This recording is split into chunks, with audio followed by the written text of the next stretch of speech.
உயர்த்தி பரிசுத்த ஆவியானவரே, இப்பொழுது இந்த வசனத்தை கேட்க எனக்கு உதவி செய்யுங்க. என்னோடு தீர்க்க தரிசனமாக உம்முடைய வார்த்தையை கொண்டு பேசுங்க.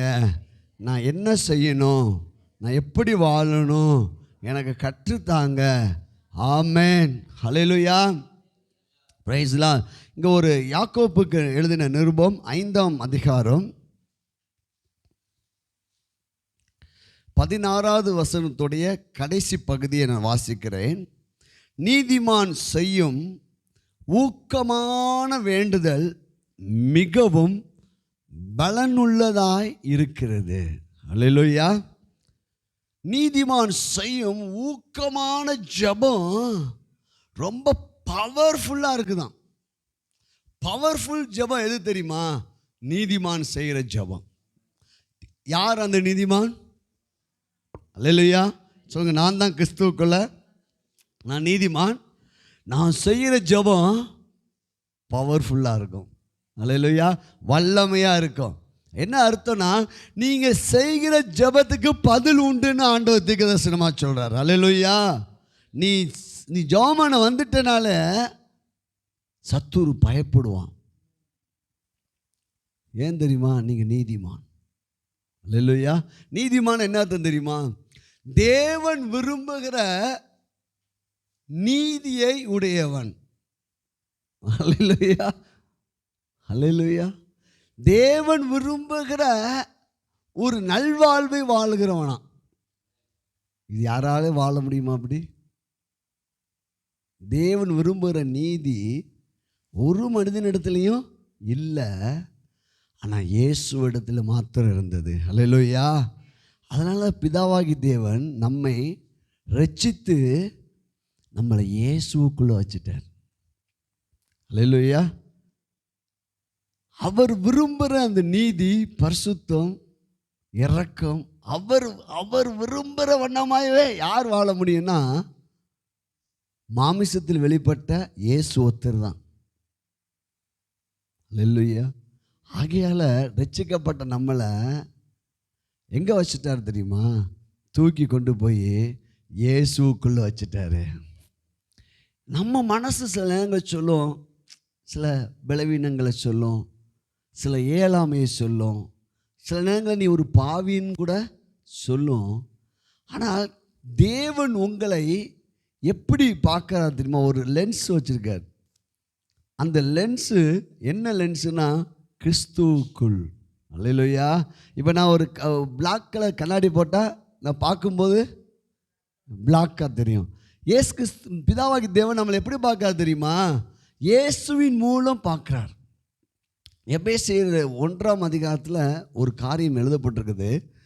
பிதாவாகி தேவன் இயேசு மேல் வைத்த அதே அன்பை நம்ம மேலேயும் வச்சுட்டாராம். ஹலோ, இயேசு மேலே அன்பு செலுத்துறதுக்கு நியாயம் இருக்குது. அல்லேலூயா. பிதாவின் திட்டத்தை நிறைவேற்றும்படி மாமிசத்தில் அவர் வெளிப்பட்டு ஒவ்வொரு ஸ்டெப்பும் பிதா எனக்கு சொல்லுகிறபடியே நான் செய்கிறேன்.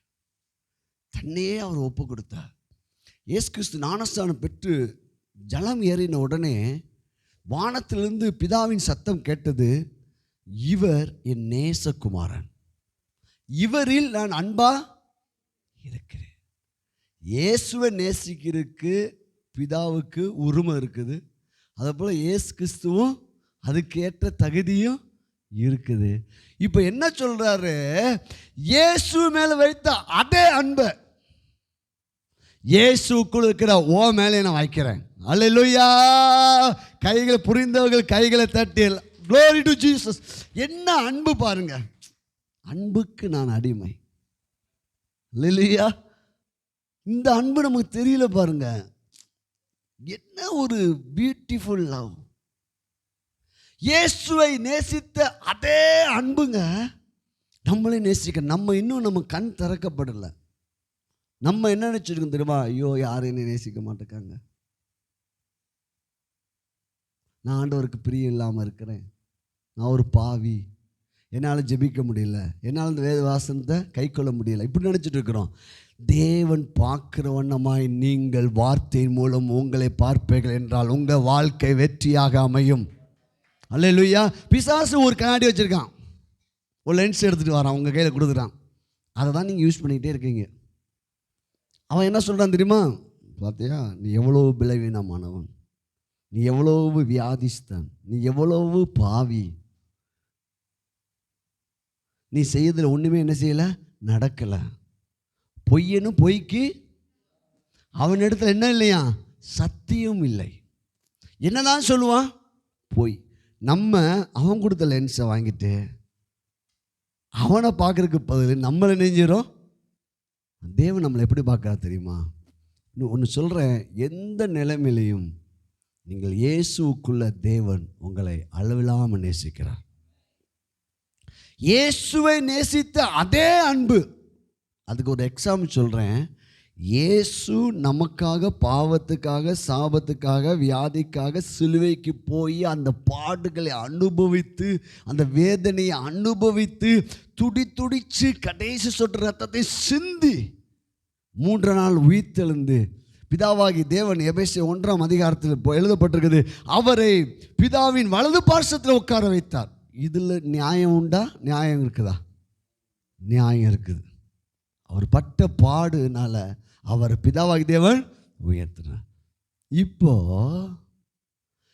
இந்த இயேசுவை ஏற்றுக்கொண்ட ஒரே காரணத்துக்காக இயேசுவை எப்படி எழுப்பி உன்னதத்தில் உட்கார வச்சாரோ அதே போல பிதாவின் வலது பார்சத்தில் கிறிஸ்து அமர்ந்திருக்கிறது போல எபேசியர் 2:7-8 சொல்லுகிறது, அவர் கிறிஸ்துவோடனே கூட நம்மை எழுப்பி உன்னதங்களிலே அவரோடு கூட உட்கார வைத்தார். அல்லேலூயா. அந்த வசனத்தை வாசித்துலாமா? எபேசியர் 2:7 மைக்கில் வாசிங்க. பாருங்க, கிறிஸ்து எல்லாம் பாருங்க, இது பாருங்க, இதுல பாருங்க, கிறிஸ்து இயேசுவுக்குள் நம்மை எங்க இருந்து தான் லிஃப்ட் ஆகுது? கிறிஸ்து இயேசு. நம்ம சுயத்தினால நம்மளால இந்த ஆவிக்குரிய வாழ்க்கையை வாழ முடியாது, ஒத்துக்கணும். நம்மளால முடியாதுங்க. தெரியும் அவருக்கு, நம்மளோட கடந்த காலமும் தெரியும், நிகழ்காலமும் தெரியும், எதிர்காலம் தெரியும். தெரிஞ்சனால தான் நம்மளை கொண்டு வந்து எங்கே வச்சுட்டார் தெரியுமா? Very very safety place in Christ. கிறிஸ்துவுக்குள்ள நம்மளை வச்சு அவரோட கூட எழுப்பி, யாரோட? இயேசுவோட கூட எழுப்பி உன்னதங்களிலே உட்காரவும். இப்போ ஒரு நியாயம், இப்போ ஒரு குடும்பத்தில் 2 மகன்கள் இருக்காங்க. சொத்தை பிரிக்கும் போது அந்த தகப்பன் எப்படி பிரிப்பான்? சமமா. இயேசுவை நேசித்தது போலவே என்னை நேசிக்கிறீங்களா? ஆமென். அல்லேலூயா. இவ்வளவு அன்பான தகப்பனுங்க. அப்போ நம்ம எவ்வளவாய் கீழ்ப்படியலாம். அவருடைய அன்பை புரிஞ்சுக்கிட்டீங்கன்னா நீங்கள் ஓடி வந்துடுவீங்க. அல்லேலூயா. சொல்லுங்க ஆண்டவரே, சொல்லுங்க ஆண்டவரே, பிதாவே, உம்மை பார்க்கும்படி என் மனக்கண்களை இயேசுவின் நாமத்தில் திறந்தருளும். இதுதான் எபேசியரில் 1 எழுதப்பட்ட ஜெபம். இன்றைக்கு நம்ம தியானிக்க போகிறது நீதிமான் செய்கிற ஊக்கமான ஜெபம் மிகவும் பலனுள்ளதாய் இருக்கும். அல்லேலூயா. பலனுள்ளதாக இருக்கும், பவர்ஃபுல்லாக இருக்கும். அப்படி என்றால் யார் நீதிமான்? நீங்கள் தேவனுடைய பிள்ளை, இயேசு ரத்தத்தினால் கழுவப்பட்டு நீங்கள் யாராக இருக்கின்றீர்கள்? நீதிமானாக இருக்கிறீர்கள். அப்போது உங்களுக்குள்ள ஒரு ஒரு ஒரு கான்ஃபிடென்ஸ் வரணும், உங்களுக்குள்ள ஒரு நிச்சயம் வரணும். நான் கர்த்தருடைய கரத்தை ஜெபிக்க ஆரம்பித்தா அந்த ஜெபத்துக்கு பதில் நிச்சயம் எனக்கு வரும். இதை பார்த்து கொண்டிருக்க உங்களை பார்த்து நான் சொல்கிறேன், உங்களுடைய ஜெபத்துக்கு நிச்சயம் பதில் வரும். Glory to Jesus. இங்கே அடுத்த வசனம் போட்டிருக்குது, எலியா என்பவன் நம்மை போல பாடுள்ள மனுஷனாக இருந்தும் மழை பெய்யாதபடிக்கு கருத்தால் ஜெபம் பண்ணினான். அப்பொழுது 3 வருஷமும் 6 மாதமும் பூமியின் மேல் மழை பெய்யவில்லை. மறுபடியும் ஜெபம் பண்ணினான். அப்பொழுது வானம் மழையை பொழிந்தது, பூமி தன் பலனை தந்தது. இப்படி நீதிமான் செய்யும் ஊக்கமான ஜெபம் மிகவும் பலனுள்ளதாக இருக்கும் என்று எழுதிட்டு அடுத்த வரி எக்ஸாம்பிள் சொல்கிறார். யாக்கோப்பு. யாரை உதாரணம் கொடுக்காருன்னா எலியாவை. பாங்க, எலியா என்பவன் நம்மை போல ஒரு ப்ராப்பர்ட்டி தான், தீர்க்கதரிசி தான். ஆனால் இங்கே ஆவியானவர் ஒரு லைன் சேர்க்கிறாரு, நம்மை போல பாடுள்ள மனுஷனா. நம்ம திடீர்னு சொல்லிடுவோம் ஆண்டவரே நான் எவ்வளோ பிரச்சனை சந்திச்சுட்டு வரேன் தெரியுமா, எவ்வளோ பாடுகள் வழியாக நான் வரேன் தெரியுமா. எஸ் ஓகேப்பா, ஒன்னே போல தான். அல்லேலூயா. இல்லை ஆண்டவரே நான் அப்படி இப்படி, அதுதான்ப்பா ஒன்னே மாதிரி தான். நம்மை போல சொல்லுங்க, என்னை போல பாடுள்ள மனுஷனாக இருந்தும் அவன் கருத்தா ஜெபம் பண்ணான். அப்போ நோ எக்ஸ்கியூஸ். ஏன் ஜெபிக்கல, எனக்கு இவ்வளோ என்ன பிரச்சனை தெரியுமா உங்களுக்கு அப்படின்னு நம்ம நினைச்ச முடியாது. ஆண்டவர்கிட்ட எஸ் தான்ப்பா, உனக்கும் பிரச்சனை தான், எலியாவுக்கும் பிரச்சனை தான், ஆனால் அவன் கருத்தா ஜெபிச்சான். அல்லேலூயா. அப்போ எலியா எப்படி ஜெபித்தான்? 3 காரியங்களை சொல்லி நம்ம பார்க்க போகிறோம். நம்ம கடந்த 2 வாரமாக எலியாவை நாம் தியானித்து கொண்டிருக்கிறோம். எலியாவுடைய கீழ்ப்படிதல், எலியாவை தேவன் எப்படி நடத்தினார் என்றெல்லாம் நம்ம கடந்த 2 வாரங்கள் தியானித்தோம். அவனுடைய கீழ்ப்படிதலினால் தேவன் அவனை அற்புதமாக நடத்தினார். நம்முடைய வாழ்க்கையில் நம் ஆசீர்வாதத்தை பெற்றுக்கொள்ள ஒரு வழியை ஆண்டவர் வச்சிருக்கிறார். அவருடைய சித்தத்துக்கு, அவருடைய சத்தத்துக்கு நாம் என்ன செய்யணும்? கீழ்ப்படிய வேண்டும். கீழ்ப்படியும் போது ஆசீர்வாதம் தானாக நமக்கு வரும். முதலாவது தேவன் ராஜ்யத்தையும் அவருடைய நீதியும் தேடுங்கள், அப்பொழுது இவைகள்லாம் கூட கொடுக்கப்படும். அப்போது 1 ராஜாக்கள் புஸ்தகம் 17, 18, 19 இந்த வசனங்களில் நம்ம எலியாவை குறித்து சில சம்பவங்களை நாம் கடந்த நாட்களில் தியானித்தோம். அவன் கர்த்தருடைய வார்த்தைக்கு கீழ்ப்படிந்து கேரித்து ஆற்றண்டைக்கு போகும்போது அந்த கேரித்து ஆற்றண்டையிலே காகங்களை கொண்டு தேவன் எலியாவை போஷித்தார். அதுக்கு பிற்பாடு சாரிபாத்து என்ற ஊருக்கு வந்து விதவினால் எலியா போஷிக்கப்பட்டார். ஒவ்வொரு ஸ்டெப்பும் ஆண்டவருடைய சத்தத்தை கேட்டு எலியா வந்து கொண்டே இருக்கும்போது அவனுடைய வாழ்க்கையில் பெரிய நன்மைகள் தொடர்ந்து வந்து கொண்டே இருந்தது. இப்போது தேசத்தில் எலியாவின் தீர்க்கதரிசனம் மூலமாக தேசத்தில் 3 ஆண்டு மழை இல்லை. தேசம் முழுவதும் இப்போது வறட்சியில் இருக்குது, பனியும் இல்லை மழையும் இல்லை. இப்படிப்பட்ட சூழ்நிலையில் ஆண்டவர் சொல்கிறாரு, நான் மழையை கொண்டு வர போகிறேன், நீ போய் ஆகாபு ராஜாட்ட போய் என்ன செய்ய, அதை தெரிவின்னு சொல்லி. இப்படிப்பட்ட சூழ்நிலை வந்தபோது அங்கே கர்த்தரே தெய்வம் என்பதை எலியா அங்கே நிரூபிக்கிறான். அதுக்கு பிற்பாடு நாம் வாசிக்க போகிறோம் அந்த பகுதியை. 1 ராஜாக்கள் புஸ்தகம் 18வது அதிகாரம் 41வது வசனம் முதல் 46வது வசனம் வரை நாம் இன்னைக்கு இந்த தியானத்துக்காக நாம் எடுத்துக்கொள்கிறோம் பகுதி. இதுதான் நம்ம தியானிக்க போகிறோம். எலியா என்பவன் பாடுள்ள மனுஷனாக இருந்தான், ஆனால் அவன் கருத்தா ஜெபித்தான். அவனுடைய ஜெபத்திலே மழையை நிறுத்தினான், அவனுடைய ஜெபத்திலே மழையை கொண்டு வந்தான். கட்டவும் அவிழ்க்கவும் இடிக்கவும் கவிழ்க்கவும் உங்களுக்கு அதிகாரம் கொடுக்கிறேன். நமக்குள் இருக்கிறவர் பெரியவர். அல்லேலூயா. பாருங்கள் 41 வாசிக்கலாம். பின்பு எலியா ஆகாபை நோக்கி, நீர் போம், போஜன பானம் பண்ணும், பெருமழையின் இரைச்சல் கேட்கப்படுகிறது என்றான். இப்போ விசுவாசமுள்ள ஜெபத்துக்கு 3 பிரின்சிபலை ஆண்டவர் வைத்திருக்கிறார். முதலாவது, விசுவாசமுள்ள ஜெபம் என்பது ஒரு மனமுள்ள ஜெபம், ஒன் மைண்ட். நம்ம ஜெபத்துக்கு ஏன் இன்னும் பதில் கிடைக்கல அப்படின்னா, இருமனம் உள்ளவன் தன் வழிகளை எல்லாம் நிலையற்று போய்கிறான். யாக்கோப்பு 1ஆம் அதிகாரத்தில் எழுதப்பட்டிருக்குது. அலையை இப்போ அந்த கடல் அலையை பார்த்தீங்கன்னா அது அக்கறைக்கும் கடலுக்கும் வந்துட்டும் நம்முடைய ஜெபம் வந்து எப்படி இருக்குன்னா ஒரே மனமாக இருக்கணும்.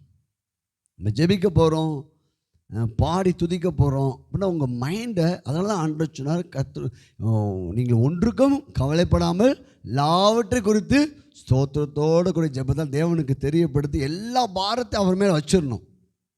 வச்சுட்டு நீங்கள் ஒரு மனமாய் ஜெபிக்க பழகிக்கொள்ள வேண்டும். இங்கே ஒரு மனம் உள்ள ஜெபத்தை முதல் பார்க்க போகிறோம். 42, 43 வாசிங்க. ஆகாப் போஜனபானம் பண்ண போனான். பின்பு எலியா கர்மேல் பர்வதத்தினுடைய சிகரத்தின் மேல் ஏறி தரையிலே பணிந்து தன் முகம் தன் முழங்காலில் பட குனிந்து தன் ஊழியக்காரனை நோக்கி, நீ போய் சமுத்திர முகமாய் பார் என்றான். அவன் போய் பார்த்து ஒன்றுமில்லை என்றான். நீ இன்னும் 7 தரம் போய் பார் என்றான். 7ஆம் தரம் இவன், இதோ சமுத்திரத்திலிருந்து ஒரு மனுஷனுடைய உள்ளங்கை அத்தனை சிறிய மேகம் எழும்புகிறது என்றான். அப்பொழுது அவன், நீ போய் ஆகாபை நோக்கி, மழை உம்மை தடை செய்யாதபடிக்கு ரதத்தை பூட்டி போய்விடும் என்று சொல் என்றான். அதற்குள்ளாக வானம் மேகங்களினாலும் காற்றினாலும் கருத்து பெருமழை உண்டாயிற்று. ஆகாப் ரதத்தின் ஏறி இஸ்ரேலுக்கு போனான். கர்த்தருடைய கை எலியாவின் மேல் இருந்ததினால் அவன் தன் அறையை கட்டிக்கொண்டு இஸ்ரேலுக்கு வரமாட்டாக ஆகாப்புக்கு முன் ஓடினான். கவனிங்கள், ஒரு மனமுள்ள ஜெபம் என்றால் விசுவாசமுள்ள ஜெபம். விசுவாசமுள்ள ஜெபம் என்றால் பதில் எனக்கு கிடைச்சிச்சு, பதிலை நான் பார்த்துட்டேன். ஜெபத்தில் எவைகளை கேட்பீங்களோ அவைகளை பெற்றுக்கொள்வோம் என்று விசுவாசிங்க. நம்ம என்ன நினைக்கிறோன்னா, நான் ஜெபம் பண்ண பிற்பாடு தான் ஆண்டவர் பதில் கொடுக்க போகிறான்னு நம்ம நினச்சிட்டு இருக்கிறோம். ஆண்டவர் கல்வாரி சிலுவை மூலமாய் பதிலை கொடுத்துட்டு ஜெபம் பண்ண அழைக்கிறார். அல்லேலூயா. சமையல் முடிஞ்சிருச்சு, சாப்பிட வாங்க. அல்லேலூயா. நம்முடைய வாழ்க்கையில் அநேக நன்மைகளை நாம் லகுவாக பெற்றுக்கொள்ள முடியும். அதுக்கு வேண்டிய திறவுக்குள் விசுவாசம். விசுவாசம் இல்லாமல் தேவனுக்கு பிரியமாக இருப்பது கூடாத காரியம். இப்போ ஆகாபு கிட்ட சொல்ற 3 ஆண்டு மழை இல்லை. இப்போ ஆகாபு கிட்ட சொல்றான் எலியா, ஆகாபை நோக்கி, நீர் போம், போஜன பானம் பண்ணும், பெருமழையின் இரைச்சல் கேட்கப்படுகிறது. பார்த்தீங்களா, மழை இன்னும் பெய்யல, ஒரு சொட்டு தூரல் இன்னும் என்ன செய்யல. இதுதான் ஜெபம். பாருங்க, நம்ம ஜெபத்துக்கும் எலியாவின் ஜெபத்துக்கும் எவ்வளோ வித்தியாசம் இருக்குது பாருங்க. ஆனால் கர்த்தர் சொல்கிறாரு, நீதிமான் செய்கிற ஜெபம் இப்படி தான் இருக்கும். நம்ம இன்று முதல் நம்ம நினைக்கணும், ஏன் ஜெபம் இப்படி தான் இருக்கும். அல்லேலூயா. இப்போ வியாதிக்காக ஜெபிக்கிறீங்க அப்படின்னா நீங்கள் சுகத்தை பார்க்க வேண்டும், சுகத்தை உங்கள் சரீரத்தில் அனுபவிக்க வேண்டும். ஃபைனான்ஸுக்காக ஜெபிக்கிறீங்க என்றால் நீங்கள் பணத்தை பார்க்க வேண்டும். பணம் உங்கள் வாழ்க்கையில் இருந்தால் நீங்கள் எவ்வளோ மகிழ்ச்சியாக இருப்பீங்களோ அதை நீங்கள் முதல்ல அனுபவிக்கணும். தேசமே நீ பயப்படாத, மகிழ்ந்து களிக்கூறு கர்த்தர் என் தேவன் தம்முடைய ஐஸ்வர்யத்தினுடைய எல்லா குறைகளையும். ஆண்டவரே, எனக்கு நான் இப்போ ஒரு பணக்காரத்துக்காக ஜெபித்து கொண்டிருக்கிறேன். நீங்கள் கண்ணீரோடு ஜெபிக்க அவசியம் இல்லை. ஏனென்றால் நம்முடைய எல்லா தரித்திரத்தையும் அவர் ஏற்றுக்கொண்டார். இப்போ நம்ம எப்படின்னா, ஆண்டவரே நீங்கள் பணம் கொடுத்ததுக்கு நன்றி, என் தேவைகள் நீங்கள் சந்தித்ததுக்காக நன்றி. விசுவாசம். இப்போ எனக்கு நீங்கள் சுகத்தை கொடுத்துட்டீங்கப்பா, நான் அந்த பலனாக இருக்கிறேன், அதுக்காக உமக்கு நன்றி. இப்போ என் வாழ்க்கைக்கு அந்த பயத்தை நீக்கிற எதுவாக இருந்தாலும். இப்போ எலியா சொல்கிறார், இப்போது அந்த பெருமழையின் இரைச்சல் கேட்கப்படுகிறது. எங்கே பார்த்தாப்ப? விசுவாச கண்களிலே. புரியுதுங்களா நம்ம ஜெபத்துக்கும்? அப்போ நம்மளால் பார்க்க முடியுதா? பதிலை பார்க்க முடியுதா? பதிலை கேட்க முடிகிறதா? பதிலை அனுபவிக்க முடிகிறதா? அப்போ ஜெபிப்பதற்கு முன்பாகவே நம்ம இந்த எண்ணத்தோடு வரணும். இதுதான் நீதிமான் செய்கிற ஊக்கமான ஜெபம். யார் நீதிமான்? நம்ம தான், நீங்கள் தான் நீதிமான். அப்போ உங்கள் ஜெபம் எப்படி இருக்குமா?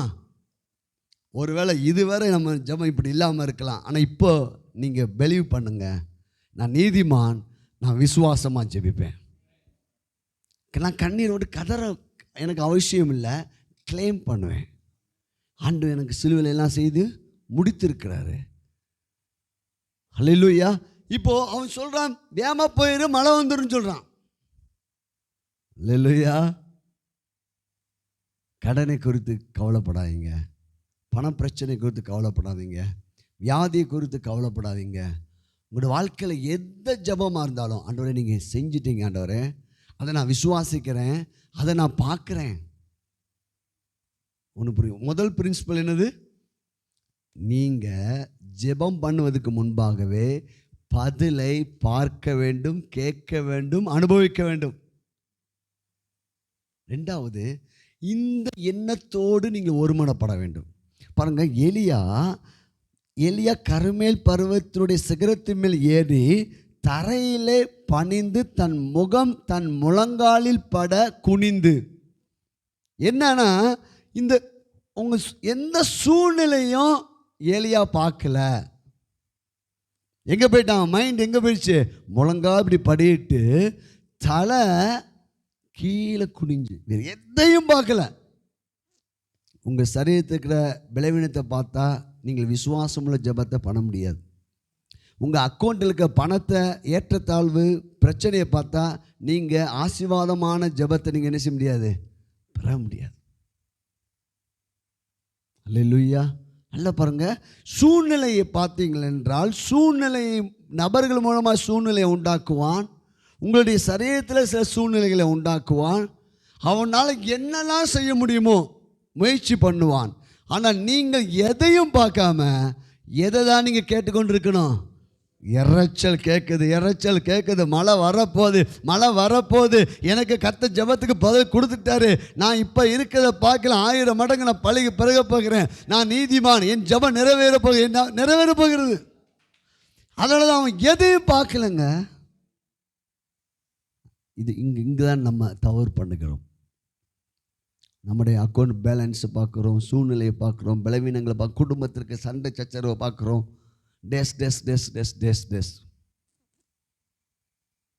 அல்லேலூயா. இப்போ நமக்கு எவ்வளோ மீடியாக்கள் நல்லது செய்யுது, அதே நேரத்தில் மீடியாக்கள் நமக்கு எல்லாத்தையும் இதெல்லாம் மண்டலை ஏற்றிக்கிட்டா விசுவாசம் ஜவனம் என்ன செய்ய முடியாது? ஒரு மனம் நமக்கு கிடைக்காது. நீங்கள் ஜவமான உட்காருவீங்க, ஃபோன் வந்துடும். அதுவரை கூப்பிடாத ஆள் கூட நெஞ்சுவாங்க, கூப்பிடாது, உங்களை டிஸ்டர்ப் பண்ணுவாங்க.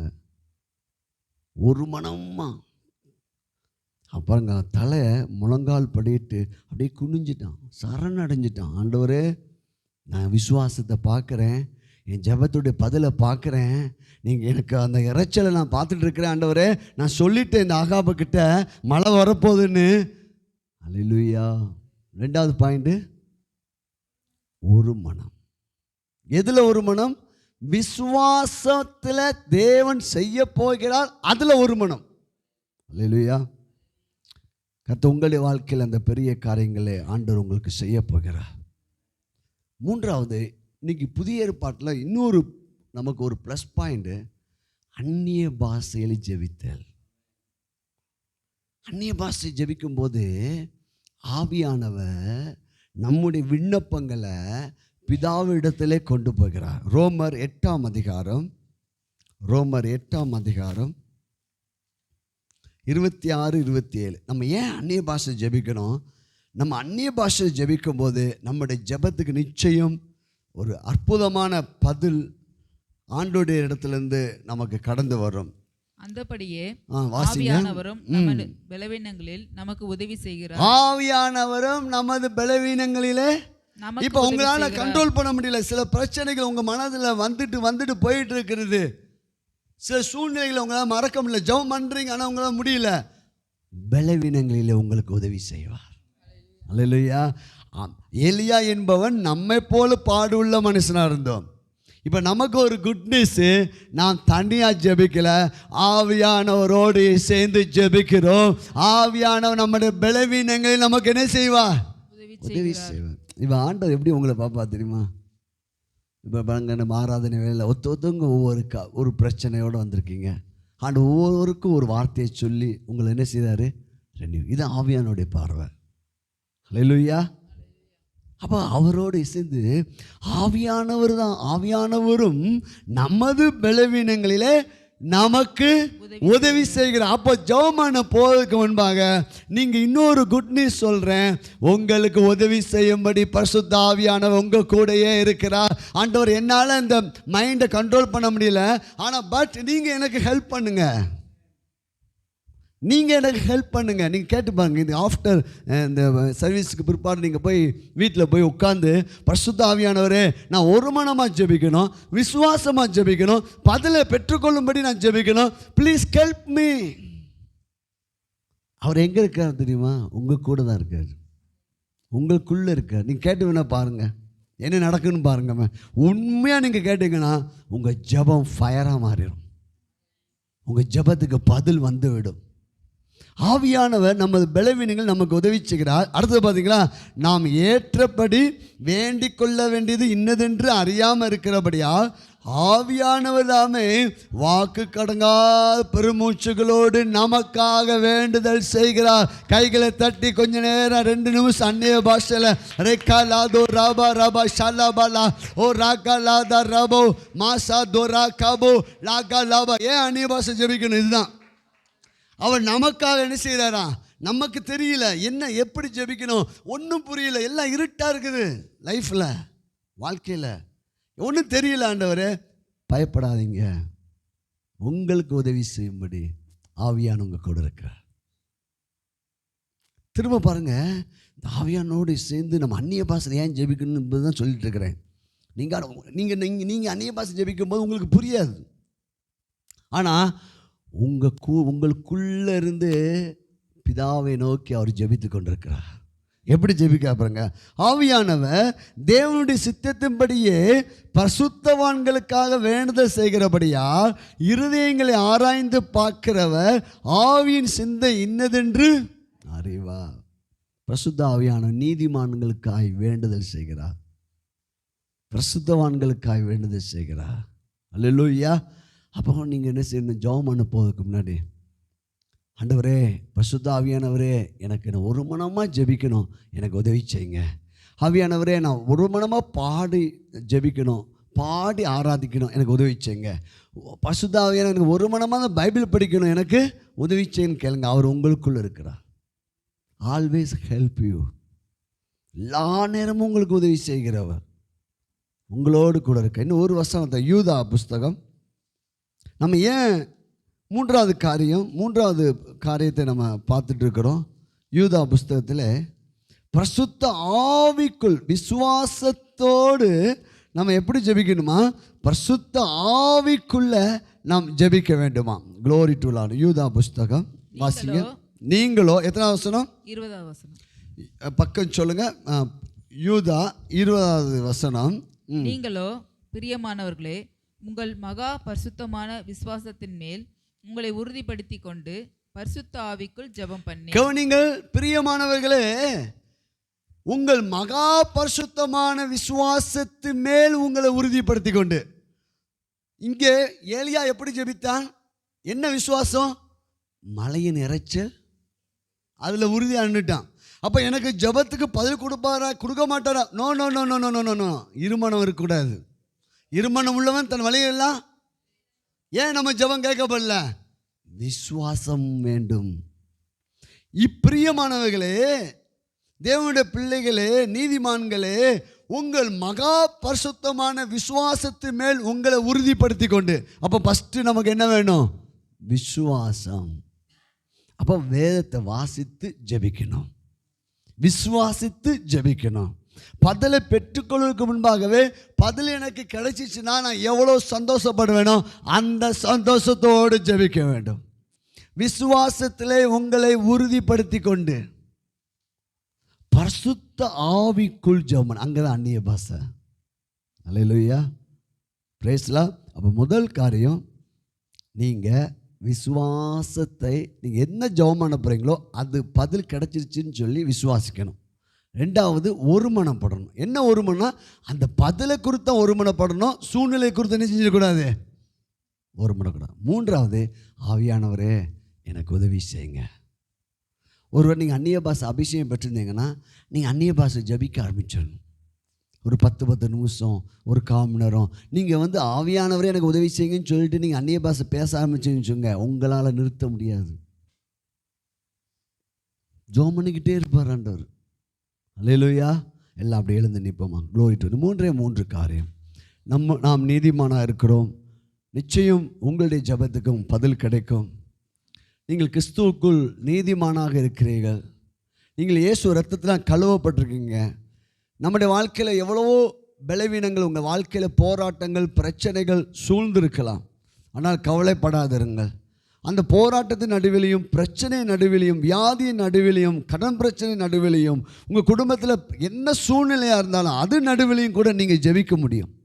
உங்கள் ஜெபத்துக்கு பதிலை கர்த்தர் கொடுக்க முடியும். ஏனென்றால் நீங்கள் தேவனுடைய பிள்ளை, நீங்கள் ஒரு நீதிமான். நீங்கள் விசுவாசமாக ஜெபிக்க நீங்கள் கற்றுக்கொள்ள வேண்டும். ஆவியான உங்களுக்கு உதவி செய்யப்படுகிறார். முதல் காரியம், விசுவாசத்திலே அந்த ஜெபத்தின் பதிலை பார்க்க வேண்டும். ரெண்டாவது, அந்த ஜெபத்தின் பதிலோடு நம்ம மற்ற எல்லா காரியத்தையும் ஒதுக்கி வைத்து விட்டு ஒரு மனதோடு நீங்களும் ஆண்டவரும் வேறு எந்த டிஸ்டர்பன்ஸ் நினைச்சக்கூடாது, அந்த இடத்துல வரக்கூடாது. எவ்வளோ நேரம் ஜெபிச்சான்னு கொஞ்ச நேரத்தில் பதில் வந்துருச்சுங்க. வேலைக்காண்ட போய் சொல்கிறாங்க, எலியா போய் பாரு, ஒன்றும் இல்லை, இன்னும் போய் பாரு. 7வது முறை பார்த்தபோது ஒரு கையளவு மேகம். விசுவாசமுள்ள ஜெபம் என்ன தெரியுமா? பதிலை பெற்றுக்கொள்ளும் வரை விடக்கூடாது. இன்னைக்கு பதில் கிடைக்கலையா, விடாதீங்க. நீங்கள் நீதிமான். உங்கள் ஜெபத்துக்கு என்னதான் ஆன்சர் தான். எலியா ஜெபத்துக்கு ஸ்பீடாக பதில் கிடைச்சிருச்சு, உங்கள் ஜெபத்துக்கு சீக்கிரமாக கிடைக்கும். அந்த கையளவு மேகத்தை பார்க்கிறவரை எலியா ஜெபத்தை நிறுத்தவில்லை. ஆண்டவர் சொல்லிட்டாரு. நம்ம சொல்லலாம், ஆண்டவரே எலியா பெரிய தீர்க்கதரிசி, ஆண்டவரே எலியா பெரிய ஆள் ஆண்டவர், அதனால ஜெபிச்சான் பதில் கிடைச்சிச்சு. நான் யாரும் ஆண்டவரே, நான் ஒன்றும் இல்லை ஆண்டவர் அப்படின்னு சொல்லுவோம். உடனே ஆண்டவர் ஒன்னே போல தான்ப்பா இருந்தான், நம்மை போல. அப்போ நீங்கள் ஒன்று வலது கருத்து வச்சுக்கோங்க. என்னால் பரிசுத்த ஆவியோட உதவியோடு விசுவாசமாக ஜெபிக்க முடியும். கர்த்தர் எனக்கு உதவி செய்வார். என்னுடைய ஒவ்வொரு ஜெபத்துக்கும் நான் பதிலை காண்பேன். இன்று முதல் கர்த்தர் எனக்கு உதவி செய்வார். என்னை போலவே பாடுள்ள மனுஷனாக இருந்த எலியா ஜெபிக்க முடியுமானால், நான் இப்போது கிறிஸ்துவுக்குள் நீதிமானாக தேவனுடைய பிள்ளையாக இருக்கிறேன். என் ஜெபத்துக்கு நிச்சயம் பதில் கிடைக்கும். கைகளை தட்டி அல்லேலூயா, உங்களுடைய ஜெபத்துக்கு பதில் கிடைக்கும்.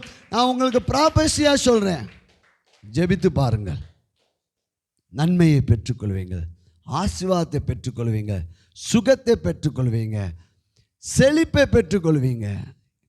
அநேக ஆண்டுகளாக, அநேக மாதங்களாக தடைப்பட்டிருக்க ஜெபத்துக்கு பதில் கிடைக்கும். அல்லேலூயா. அப்போ நீங்கள் நீதிமான். நீங்கள் விசுவாசத்தை சத்தத்தை கேட்பீங்க, பதிலை பார்ப்பீங்க, அதோடு நீங்கள் ஒரு மனமாக ஜெபிப்பீங்க. உங்களுக்குள்ளே ஆவியான உதவி செய்வார். கரங்களை தட்டி நன்றி செலுத்துவோம். ஆண்டவரே உமக்கு நன்றி, நன்றி ஆண்டவரே, நன்றி ஆண்டவரே. எங்களோடு கூட இடைப்பட்ட நல்வார்த்தைக்காக ஸ்தோத்திரம். இதை பார்த்து கொண்ட ஒவ்வொருவருக்காக நான் ஜெபிக்கிறேன். இவங்களுடைய கண்ணீரின் ஜெபத்துக்கு பதில் கிடைக்கட்டும். வியாதிக்காக ஆண்டவரை, சுகத்துக்காக ஜெபித்து கொண்டிருக்காங்க, அவங்களுக்கெல்லாம் பதில் கிடைக்கும்படி நான் ஜெபிக்கிறேன். ஆண்டவரே, ஒரு அற்புதத்தை செய்வராக இயேசுவின் நாமத்தில் ஆமென். God bless you. கரங்களை தட்டி glory to Lord, glory to Jesus, glory to Jesus.